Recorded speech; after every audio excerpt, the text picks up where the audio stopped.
નમસ્કાર, star India TV ન્યૂઝમાં આપનું હાર્દિક સ્વાગત છે। આપ જોઈ રહ્યા છો સ્ટાર ઇન્ડિયા ટીવી ન્યૂઝ, સત્યની વાતે સત્યની સાથે।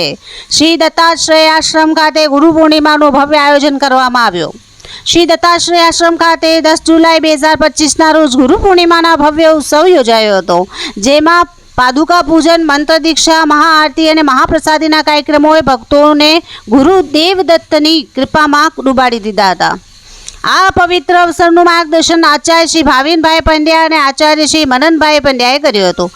બંને ભક્તોને આશીર્વચન આપી શુભકામનાઓ પ્રગટ કરી। સવારે પાદુકા પૂજનથી ઉત્સવની શરૂઆત થઈ, જેમાં ભક્તોએ ગુરુદેવદત્તની પાદુકાનું સન્માન કરી ભક્તિનો આધાર લીધો।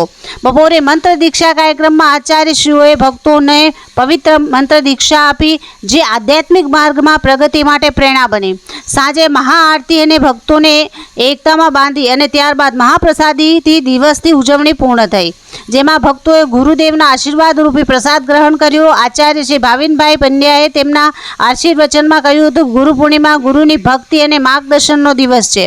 ગુરુ દેવદત્તની કૃપાથી આપ સૌના જીવનમાં શાંતિ અને સમૃદ્ધિ આવે એ મારી પ્રાર્થના છે। આચાર્ય શ્રી મનનભાઈ પંડ્યાએ ઉમેર્યું કે આપણી સંયુક્ત ભક્તિથી આશ્રમની યાત્રા આગળ વધે અને ગુરુદેવના આશીર્વાદથી આપણે સનાતન ધર્મના માર્ગે પ્રગતિ કરીએ।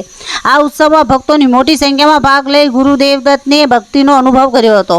શ્રી દત્તાશ્રય આશ્રમમાં શુભ સિદ્ધિને ગુરુદેવના આશીર્વાદ તરીકે ગણાવે છે અને ભક્તોને આવનારા આધ્યાત્મિક કાર્યક્રમમાં જોડાવા આમંત્રણ આપ્યું હતું। Star India TV news Bharuch reporter Rakesh Pathak.